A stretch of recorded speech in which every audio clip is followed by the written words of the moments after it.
What's going on everyone, Mike here, and this is my detailed review of the Asus G771. The name suggests that this is number 1 a 17-inch laptop and number 2 a gaming machine, member of Asus's Republic of Gamers line. In reality though, despite getting the rogue branding, the G771 is mostly a complete multimedia computer with gaming abilities, and a follow-up of last year's N750 series. In fact, it borrows plenty of design elements from the N family, including the overall shape, the choice in materials, the keyboard and the trackpad.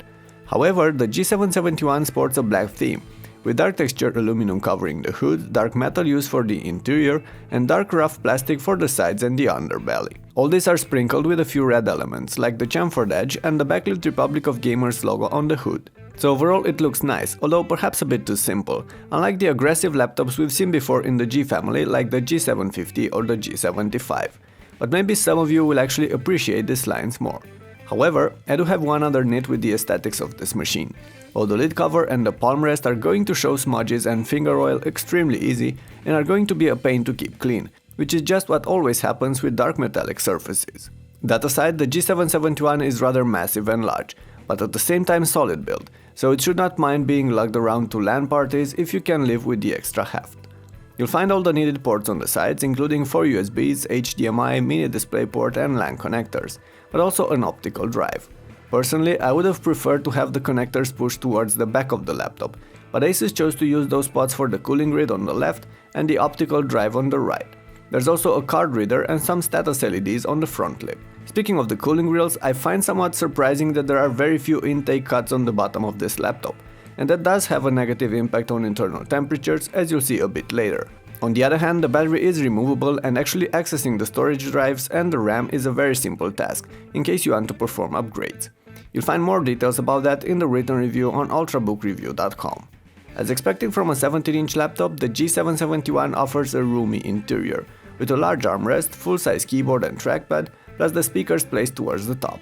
However, this laptop inherits the keyboard arrangement from the previous N-series laptops, which translates in narrower keys used for the arrows and the entire numpad area, or the power button integrated in the top right position, despite having more than enough room for a better spaced layout. That aside though, I was quite happy with the typing experience on this computer. The keys are firm, coated in a rubbery material and travel deep within the frame for excellent feedback. They are also backlit and you can adjust the red illumination's intensity or turn it off if you want to.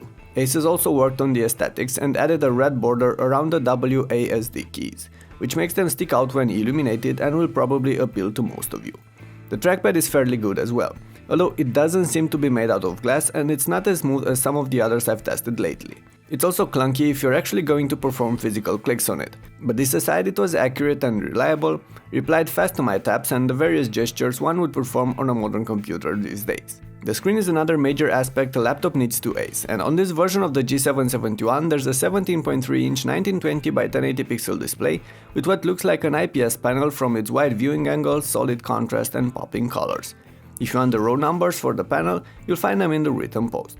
However, keep in mind that out of the box the colors might appear oversaturated, and that's because the vivid mode is selected by default in the Splendid app.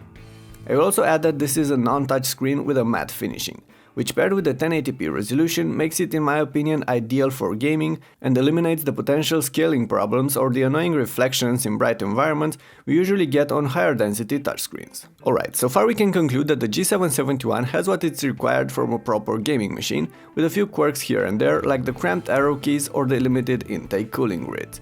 I was worried the latter would spell trouble and I was not entirely wrong.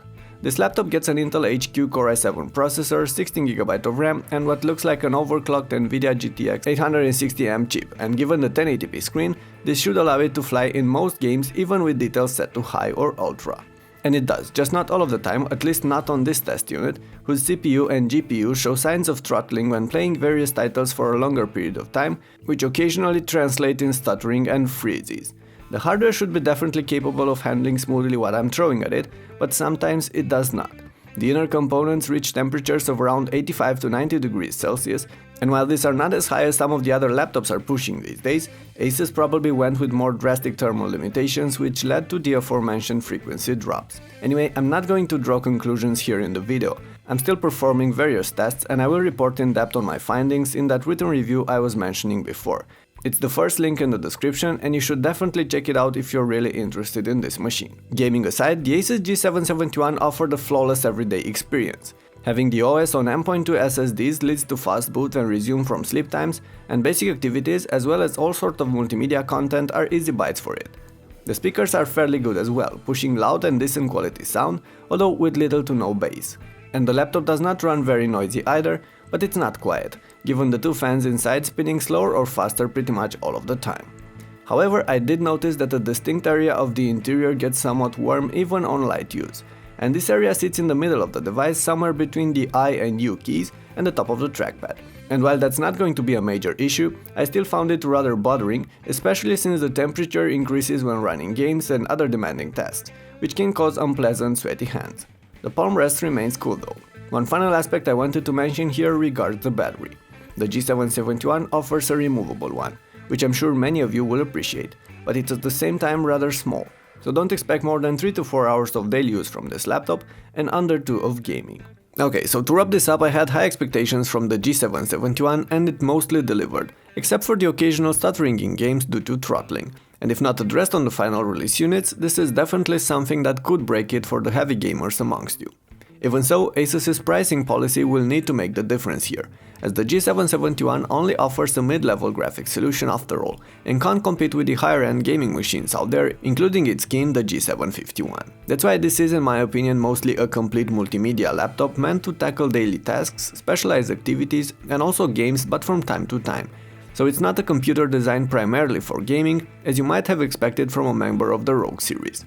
Alright, there you have it. These were my impressions of the Asus G771. Let me know what you think about it in the comments section below, and make sure you check out the written review on ultrabookreview.com as well for updates and extra details. Thanks for watching, and I'll see you guys soon.